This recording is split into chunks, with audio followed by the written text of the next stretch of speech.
Hi, I'm Dr. Sheila Simons, and I'm from the Department of Public Health, and I am also the lead contact tracer and case investigator for COVID-19 here at Eastern Illinois University. And I come to you today to explain a little bit about what my job is, but also the job of my team as we work together to control COVID-19 so that we may continue to meet and be together on this campus. So part of what I do is, with the case investigation and as a contact tracer, is we first gather names of individuals who are positive cases. And then after we find out who our positive cases are, we can interview that person to determine whom they were around and whom was maybe at risk for the development of COVID-19.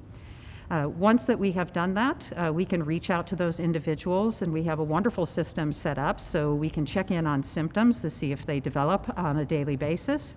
Once they get that text message system that we're using now, they can respond, let us know how they're doing, and we can see if they also need resources. And based upon their needs, and if they develop any signs or symptoms, we can reach back out to them to be sure that they're okay and they're getting those needs met. My contact tracing team that I use is up to 14 people right now, so there are 14 different individuals that can contact you anytime during the day, and then sometimes you'll even get phone calls at night, because as students and even employees, you're individuals that have jobs or you may be doing something else, and we know we might not be able to reach you until the evening. And then when we talk to you, we'll give you some very direct instructions on what it means to quarantine. If you have been exposed, you're considered an individual who needs a quarantine for a period of 14 days. Or if you are a positive case, you will isolate for a period of 10 days.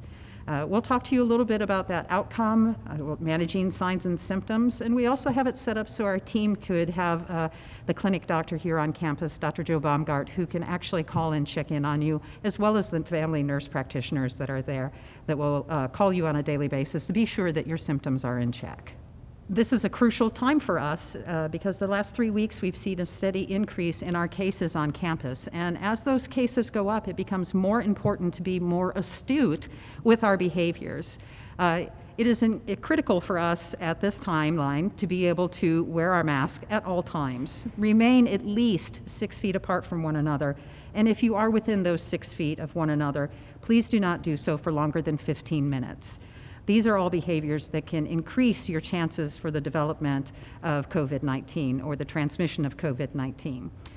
So it's on us, Panthers, to focus on how we can control this, how we want to continue to be at the university, and how we can work with one another to be successful in this endeavor. Let's do this together.